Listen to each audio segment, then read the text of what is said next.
If I was in your position there, I'd be freaked out because Bruce Springsteen was on the set all the time. Yeah, I was. I mean, I think certainly in those first, Bruce and I spent a fair amount of time together before getting started. And that all felt comfortable enough. I mean, he's also a very easy and like lovely person to be around. And he was immediately very open and honest with me about that period of his life and really about everything. Um, but no, I didn't expect for him to be on set as frequently as he was. I think on the first day he was there, and that made sense. I think, he's there to give us a kind of blessing and say, here we go, guys. And then on the second day he was there, the third, the fourth.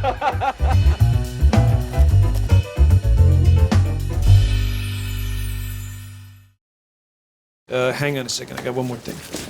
We're scheduled to record Cover Me for Donna Summer around January 25th. Okay. You feel good about that? Because Geffen keeps calling and I assured him it's happening. Yeah, no, honestly, I haven't given it too much thought. I think I got something to work from, but I'm on that other wave right now, with some other songs. They feeling good. Great, well, you ride that wave. But Dave was telling Quincy they'll have something by February, so we got a little time, just not a lot. Hey, this is all too much. Let's just pull back. Say the word. I'm okay. Just trying to find something real in all the noise. You always do. Maybe don't push it. You let it find you. Okay. You find something real, I'll deal with the noise. You deal with the noise. That's my job. Welcome to the actor side. Today, you know him from so many things. You know him for years on Shameless. A long time on that show.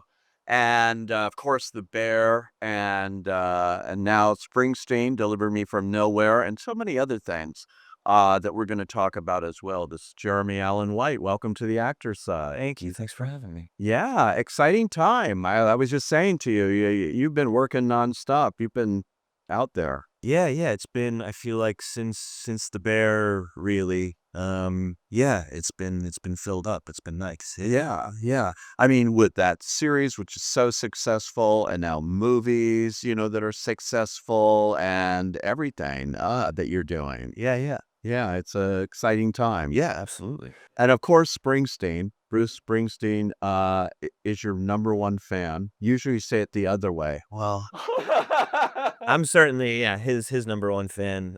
But yeah, he did very early on, it was clear that he was familiar enough with my work. I think Scott brought me up as an idea, first.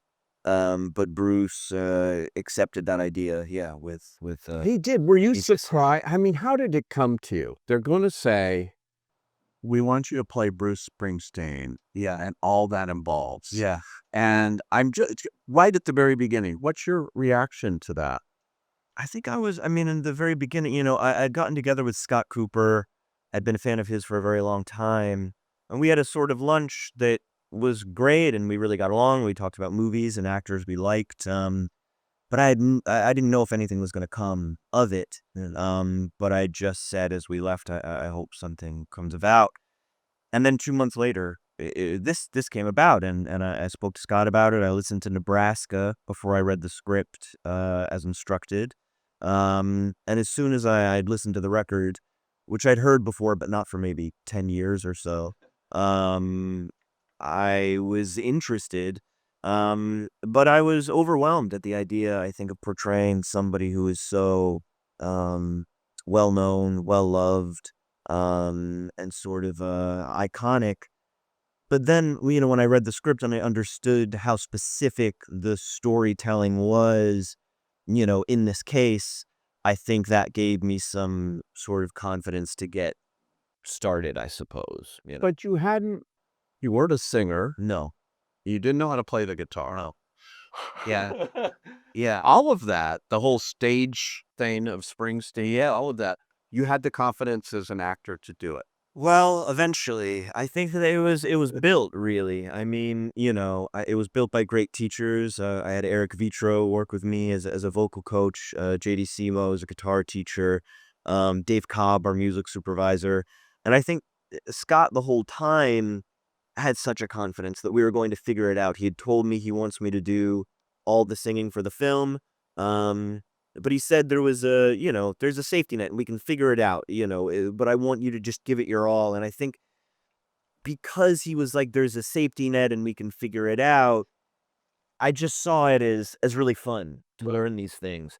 And I think if I knew it was going to be all on me through the process of learning, it might have been paralyzing. But because I knew Scott was like, let's just get as far as we can with this, that allowed me to maintain a lot of enthusiasm during the learning experience and not get too, I guess, concerned. Yeah. Exactly. But it's amazing to me because I've talked to Scott. Scott was here. Yeah. And I talked to him and I said, the way this movie went, it could be like Bohemian Rhapsody, great performance Yeah, from totally. Malik, but those vocals weren't all his. No. And so I said, it's more like Coal Miner's Daughter, Yeah. which brought Sissy Spacek an Oscar because she's singing, Yeah.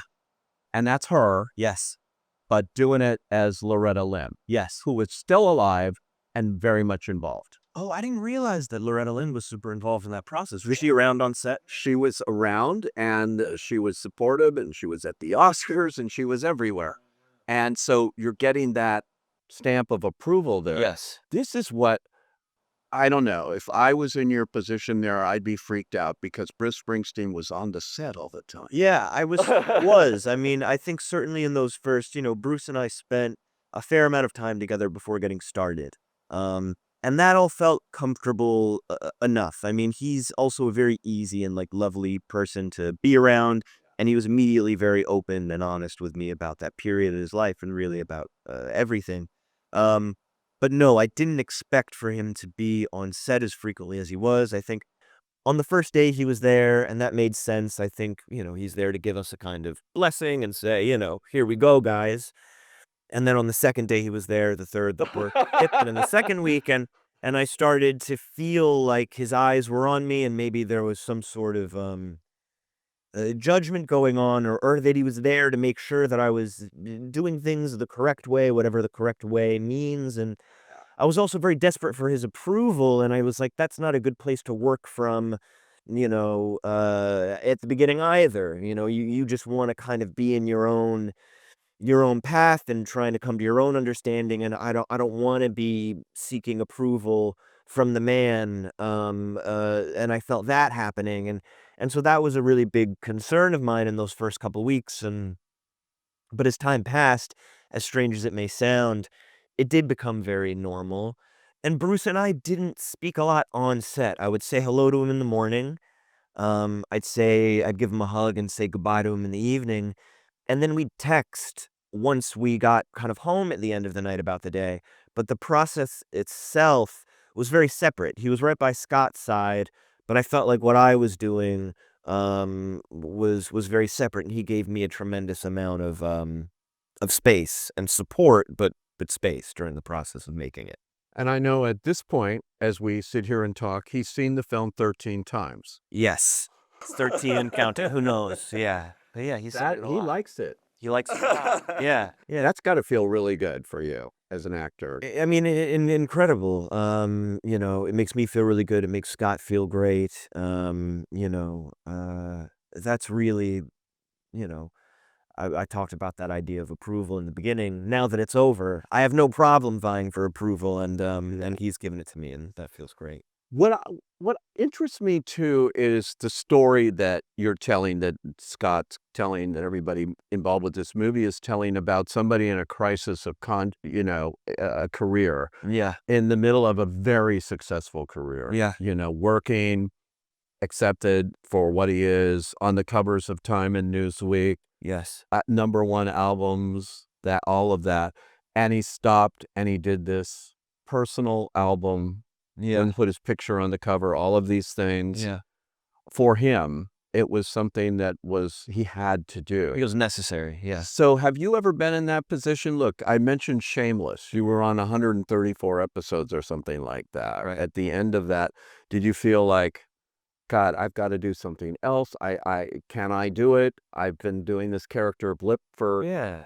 Yeah, absolutely. I mean, I felt incredibly lost after I finished that show. I think, I was 18 years old when I started that show. I'd done a little bit of work growing up in New York, but it was really some stage, some independent film, and the only TV show that was really going around in New York at the time, which was really Law and Order. And so I did every kind of one of those. And I think every actor in New York has been in Law. absolutely. I mean, I'd done multiple characters in, 2 seasons of Law and Order because that was the work. And so Shameless was really my first big job. And I started when I was 18. I finished when I was 30. And Wow. and I felt so grateful for that kind of consistency and continuity in my 20s, but I felt entirely lost without knowing where I was going to be every year, knowing who I was going to be with, having that security. And I had a lot of questions of, I knew I still wanted to continue to act, but I started questioning this idea of, you know, I think there were some seasons of Shameless where I felt very challenged and very interested, and other seasons where I felt very adrift and not connected, and I wanted to find something that I felt incredibly connected to, and I was nervous about getting that opportunity after being on a show for 11 years. I didn't know who was looking at me at that And time. that was an incredible cast. I was actually on the Warner Brothers lot having lunch with John Wells Yeah, one day, and he said, "Do you want to come over? We're going to do a table read yeah. for Shameless." I said, "Oh, I can go to that. Okay, cool." Oh, that's great. So I went and I watched the table read of you guys, Yeah. all of you around this long table and everything. And I love that was one thing about that show that I found is very uncommon. We did a table read for every episode of that show. he was telling me he loves table reads. He loves table reads. Yeah, that's a wonderful thing. We've only done one table read for The Bear. We did a Is that table read for the right? pilot, but we got through it in 10 minutes because it's so fast. Yeah. And I think we all looked at each other and went, was that good? Is that okay? Because the structure of the show, like the filmmaking aspect is so important, and the rhythm and the editing and all that stuff. And so we've only done one table read for that. Wow. Well, this one I know. I literally sat. I didn't sit at the table. I was like right on a chair against the wall. But it was fascinating to me because it seemed like something all of you really liked. Yeah, it was so well oiled, that sort of machine by the end. But yeah, to your question, um, I think I was filled with doubt. I didn't know sort of which way to go. Were you thinking of doing something else, or I don't think. I mean, I think no, just because I didn't know what it would be. Yeah. But yeah, I was definitely having insecure moments about, what is the next thing going to be, or is there going to be a next thing? But no, I don't think I ever thought about giving up acting just because I don't know what I would have done, for that reason alone, almost. Yeah. yeah, you're gonna do it? And the next year after Shameless finally ended, Yeah. I thought that show was gonna go on forever. Like, We almost did. Yeah. yeah, you get to Bear. Yeah, I spoke to Chris Storer, the creator of the show, as we were filming the 11th season of The Bear, and 11th season of Shameless. of Shameless. Excuse me, yeah, the 11th season of You're Shameless. projecting here. Yes, exactly. We're gonna get there. But I spoke to Chris, and I told him, I don't know, I'm just getting off doing 11 seasons of this show. I'm not sure if I can jump right on.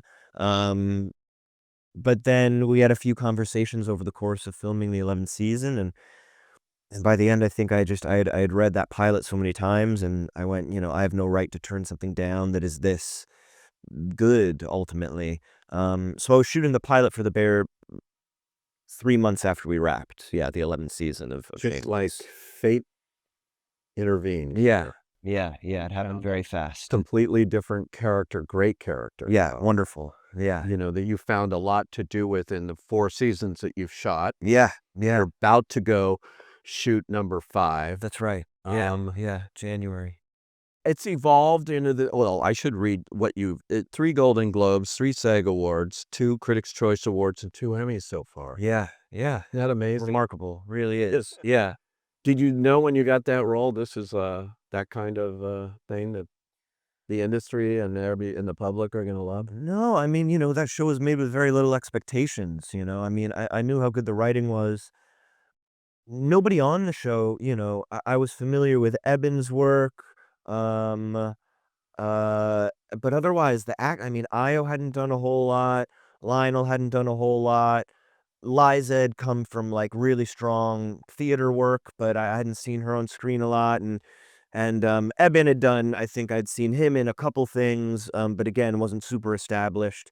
Um, so no, there was no, I guess, reason to think other than the work itself that this was gonna, propel everyone, Yeah. and propel the show.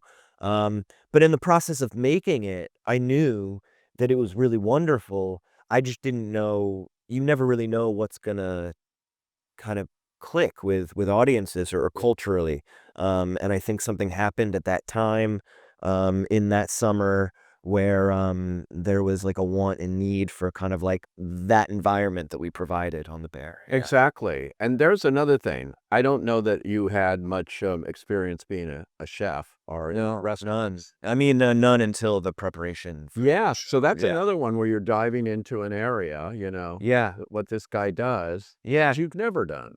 I feel so lucky to have that sort of, that was the first time I've really got to dive that deeply into a skill, I guess. Um, but I felt so lucky to have a shared experience with the character I was playing. I went to culinary school for a couple weeks.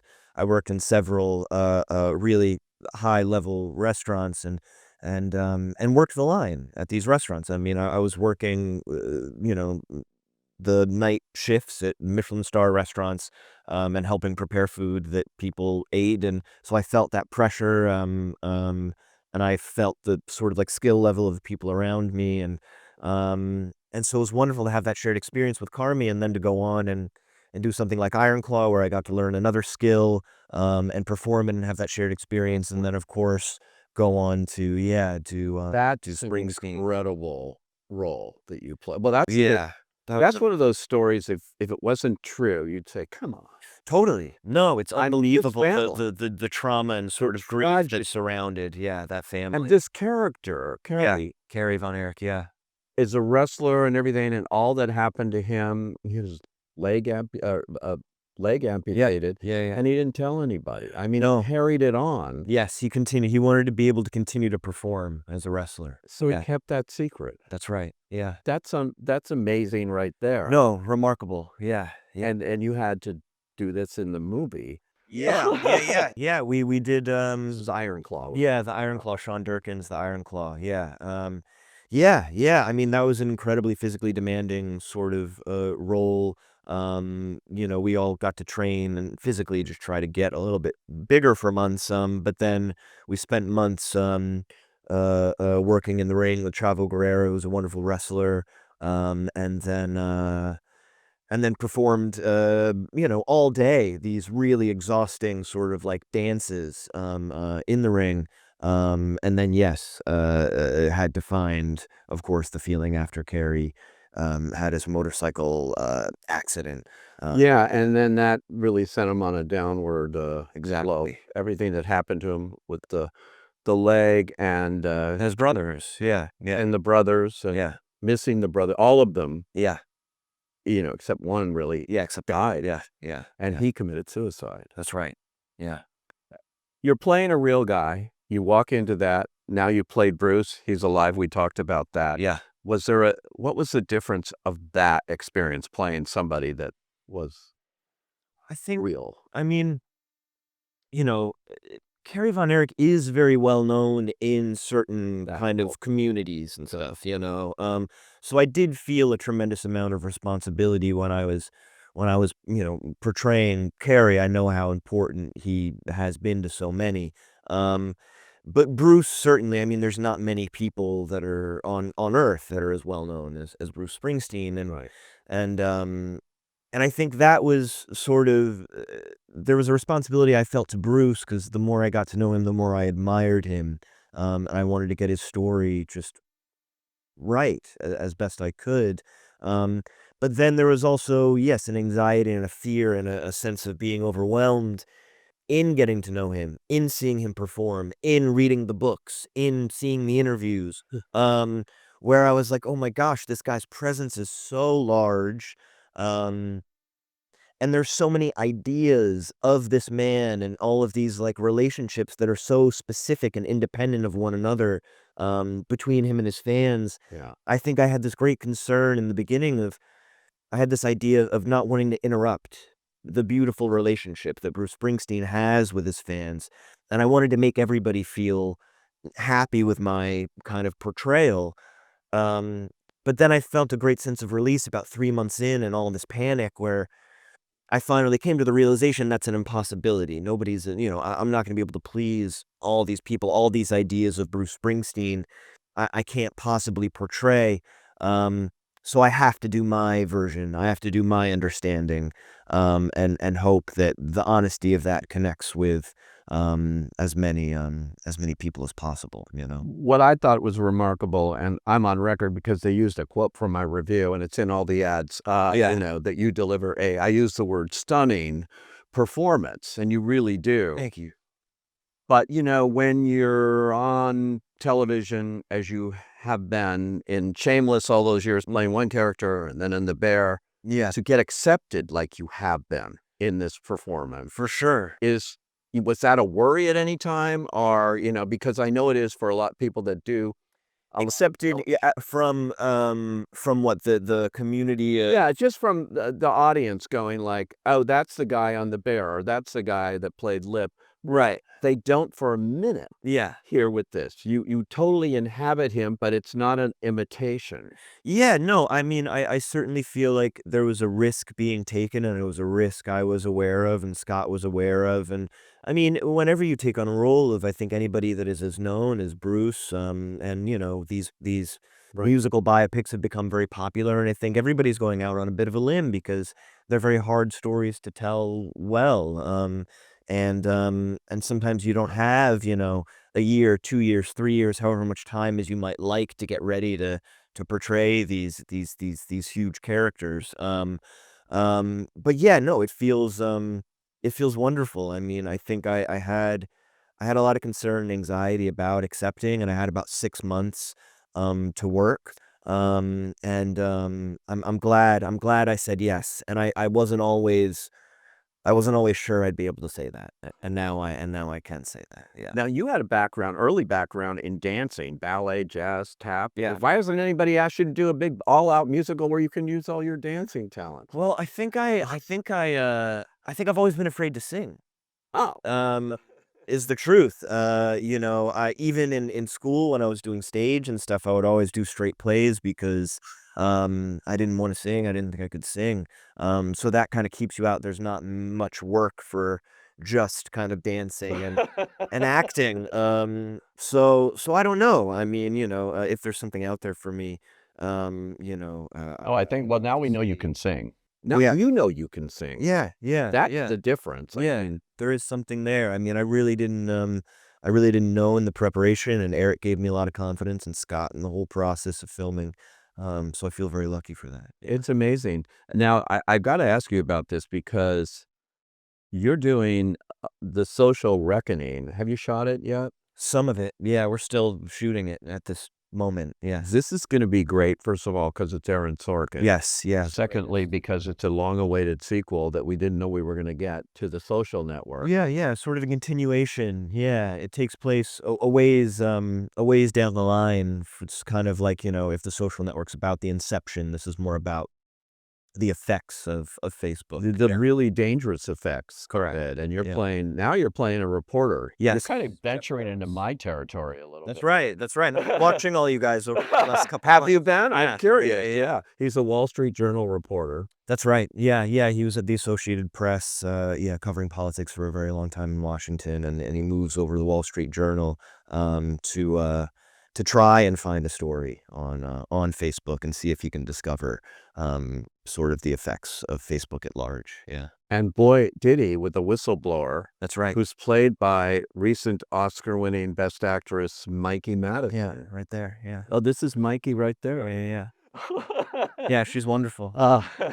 Is she? How's that Yeah, going? yeah, she's remarkable. Yeah, yeah, really remarkable. I mean, I already knew that. I was even, I had seen her in Better Things and Right, Scream. Scream and Quentin Tarantino, Once Upon a Time. Oh, wasn't she Yeah. great in that? Wonderful, yeah. She Even before Nora, and obviously she's amazing. Yeah. In Nora. But yeah, she's remarkable. It's Mikey. Jeremy Strong is in this one. You're becoming a tag team here. Every October, I hope I can do a movie with you. Yeah. So he's actually playing Mark Zuckerberg. Yeah, it feels like it was interesting. I loved having Jeremy, play John Landau to my Bruce Springsteen. He was such a tremendous support, and he said this a lot. He felt like I was doing this tight wire sort of act, and Jeremy was such a support to me. And now I feel like it's a bit of reversal. The pressure's off me a little bit. I'm playing a real person, but Yeah. but not all that well known. And he's obviously playing again one of the more well-known people on Earth. And Yeah, that's interesting. Yeah, it's not Jesse Eisenberg this time, who got nominated for an Oscar. That's right. Playing him in Yeah. the Fincher film That's right. that Sorkin wrote. Social Network. But I can so see Jeremy Strong taking this on. Yeah, I don't have any work with him, so I have not seen him in person. But I've seen some of the dailies, and he's incredible. Wow. Yeah. That's one to look forward to. And then you're joining the Star Wars universe. Is that true? That's the truth. Yeah, that's true. Yeah. This is I know more actors that want to be in a Star Wars. So Yeah. is this a dream of yours too? Yeah, I've always loved Star Wars, and I've always been a really big fan. I mean, this really came about through Jon Favreau, who I've been a fan of forever in all of his work.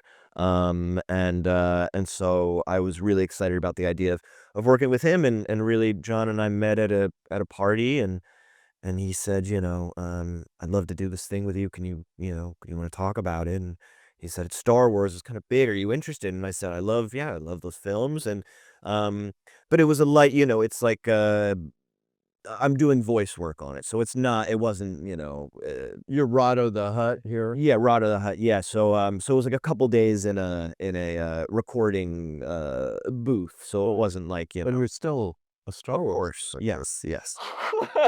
Yeah. It's called the Mandalorian and Grogu. Mm-hmm. Yeah. Well, that's something to look forward to. And then you're doing something with Austin Butler.